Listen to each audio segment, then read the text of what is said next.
ঘুরতে যাওয়ার এক্সাইটমেন্ট এতই বেশি যে রাত 8টায় ট্রেন আর আমরা বিকেল 4টের থেকে শিয়ালদা স্টেশনে বসে আছি। যদিও নীল ট্রলি ব্যাগ নিয়ে টেনশনেই ছিলাম, তাই বারবার জল খাচ্ছিলাম। দেন সেলফি তুলে চলে আসে আমাদের ট্রেন, শিয়ালদা পুরীর দুরন্ত এক্সপ্রেস, প্ল্যাটফর্ম নাম্বার 9। সো আমি ফার্স্ট টাইম লাইফে পুরী যাচ্ছি। এক্স্যাক্ট রাত 8টার সময় ট্রেন ছাড়ে স্টেশন থেকে, অ্যান্ড আমাদের ছিল থার্ড এসি। সাডেনলি আমার আর মায়ের যাওয়ার প্ল্যানিং হয়, দ্যাটস ওয়াই সেই টাইমে only third AC tickets available ছিল। তারপর আমি যাই মাসিদের কোচে। এটাই দেওয়ার কথা ছিল।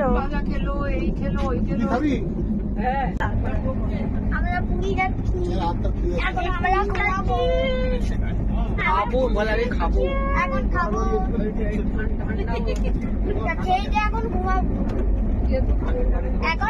এখন খড়গপুর ওপরে সময় নাকি উপরে আর নিচে কে ওপরে সময় এদিকে দেখো।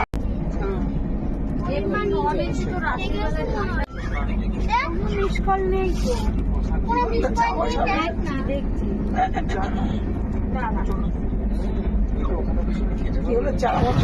এক্স্যাক্ট ভোর 4টের সময় আমাদের ট্রেন স্টেশনে পৌঁছায়, অ্যান্ড নেমে যে যার নিজেদের লাগেজ অল সে সমস্ত নামানো হয়।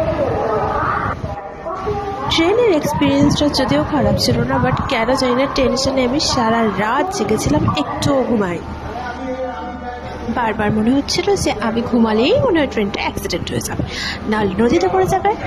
এই সমস্ত নেগেটিভ থটস আসলে আর ঘুম হয়?